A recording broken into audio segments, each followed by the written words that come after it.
on to my subject matter this evening, it has to do with the status of COAH, which you referenced in your earlier remarks. It's my understanding that there's now a plan that's been submitted with respect to the Avaya site that is presently going through an evaluation by Jason. And all the other sites, that's one of several. Right, but I understand that's 326 units that's presently being proposed and evaluated. And one of the smaller ones, you should see the ones by my house. Holy cow. But I do recall from our earlier discussions that this committee had been committed to, at the earliest opportunity, rezoning of the Avaya site if and when COAH was abolished. So my concern is the clock has been ticking now for quite some time. We have a proposed plan. I don't know, nor does it seem that Jason knows, whether or not there's in fact a builder who is shovel ready, if in fact the plan is approved, that in these economic times would go forward with such project. So it seems like they're getting the site itself ready, either for sale and or for development. And my concern stems from the COAH legislation and how slowly it's grinding through, and what it'll ultimately look like and what impact it will have on the quality of our town individually, not just at Avaya. That's our argument. And secondarily, the Bam Hollow recent proposal, which let's leave that now because we've met the COAH obligation through our submission. It's my understanding that the state homes on 1 to 3 acres would be developed on 9 of the existing 27 golf courses. So I look at those in totality and I just am concerned, I guess would be the right word. I'm just curious what the present view is in terms of timeline and what it might look like, what the impact ultimately will be on what I consider to be an issue of congestion and difficulty for the township, which we've previously discussed, and I think I did that in record time. Our view is that I want the whole thing stopped now. I want it stopped. That's why I'm going to Trenton. I'm going to Trenton next Monday. I'm going to speak to Sheila Oliver. I have to wait there in the morning or in the evening when she comes out the door. And every mayor who's there is going to do the same thing. There were 50 last week, 25 today, and another 50 are coming next week.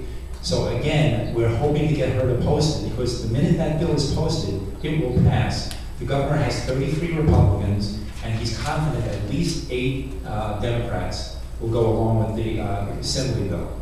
It's my understanding the bill itself as originally proposed has morphed a number of times. I don't know what That's S1. Right. S1. I can give you a very, there's numerous moving parts in here, and one that hasn't even been mentioned yet is that the third round COAH rules have been thrown out for the time being by the Appellate Division last week.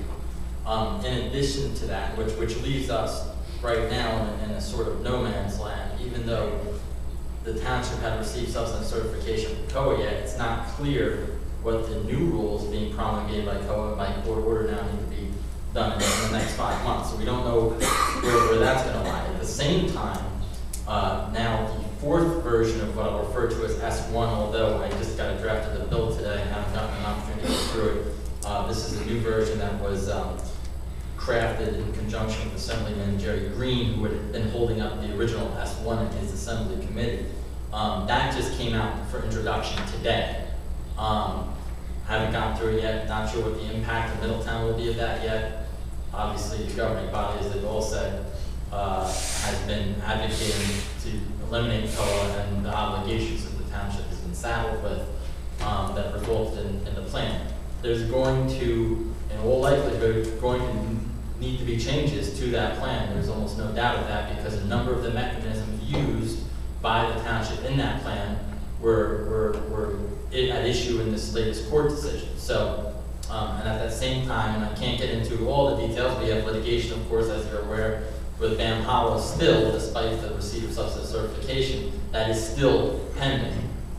So there's a lot of moving parts that will have to be taken into consideration, including that litigation, which of course is a major factor in any decisions that the township's going to have to make.